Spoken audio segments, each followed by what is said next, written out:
if you agree, I think we will do like that. I will speak till I feel I have something to say, then we can have a break, and then we go on, but we will try to leave always some time for a discussion.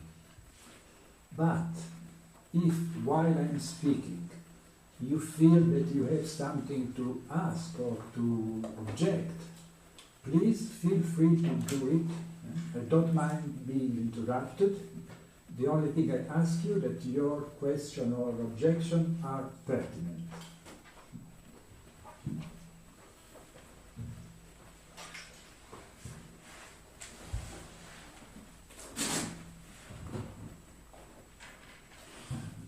I will not consider what we are doing here, our meeting, as a teaching activity. I think I will give a kind of public account, compte rendu public, as Foucault used to say, of an investigation still in progress I'm doing. So there will be no doctrine to be transmitted from a master to students to pupils.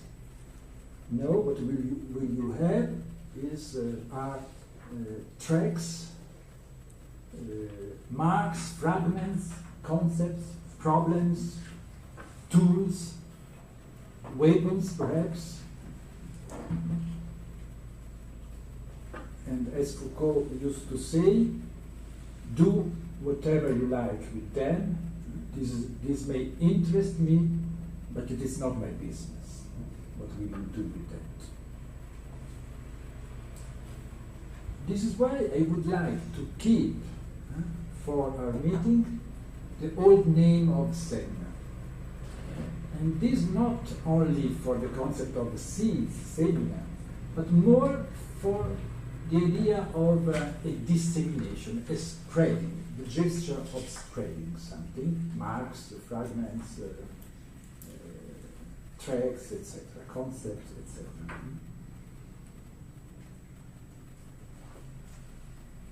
But then, perhaps a preliminary consideration, what is a seminar? What is a seminar if we consider it as a form? And more precisely, when and where a seminar takes place. You see that I have here papers, writing. So I prepare this seminar. Then sometimes it can happen, I think it will not happen here, but it can happen that the seminars are published later.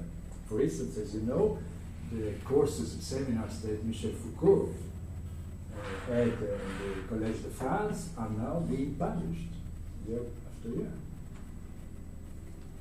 But then, what do you think?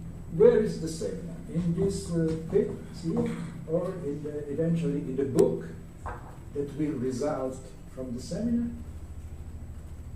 What do you think? Where is it? Where is the place of seminar? I think the place The point of consistency of seminar. Where a seminar happens each year. So let's say and so on. So if we ask what is a seminar as a form, it's not a book, it's not a writing, it is a performance. Meaning by performance is something that coincides with what's taking place. So, praxis which is contained in its happening. And this is why a seminar is not made only from by what I say or what the professor says. No? That's why your participation, your taking part is essential. That's why I said feel free to ask, to interrupt. Because a seminar is something that results from all these things together. If we consider it as a form, what is a seminar as a form?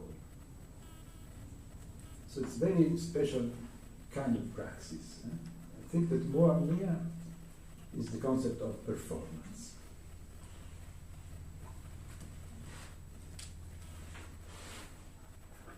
Is that clear? Oh, now I said, so it's an account given of an investigation still in progress, and the investigation to which I refer is the last part of the Homo Sacer project, an investigation in which I'm engaged since many years. Many years ago, in the beginning of the 90s, when I began this investigation, I already knew that at a certain moment, probably the last part of the investigation, I will have to come to grips, to confront with the concept, a concept which I called form of life. Written form of life.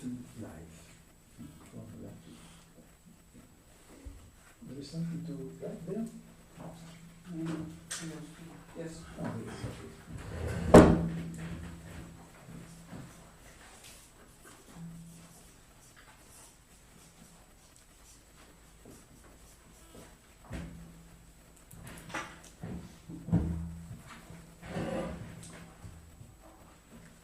So I knew that this would be a kind of, not a conclusion, but a final point, a decisive point of the investigation.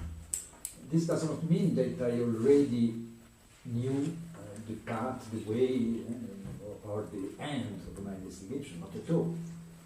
By the way, as a matter of fact, a real investigation never knows in advance the path, the way it will walk. You know that method comes from the Greek methodos, which means way. Odos means way in Greek, path, way. So both the way, the odos, and also the methodology, the methodos, come not before, as we could imagine, but after the investigation. So contrary to what naive epistemology could think, the methodos, the odos, the way, does not come before. You will become to see it only towards the end of the work. Probably you will have already this experience. A serious investigation is not a path, is a series of detours, of deviations.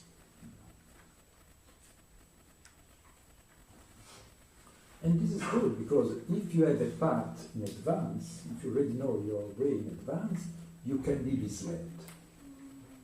But if you have no way, you cannot be misled.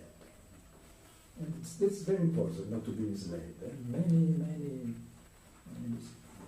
scholars who believe to know their way in advance are often misled.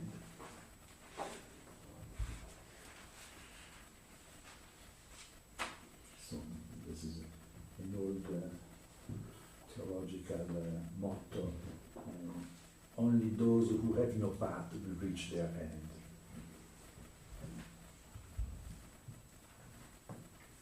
So now to come to our point.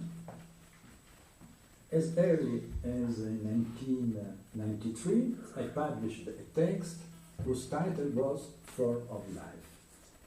And already I gave there already kind of definitions of what I meant for this term.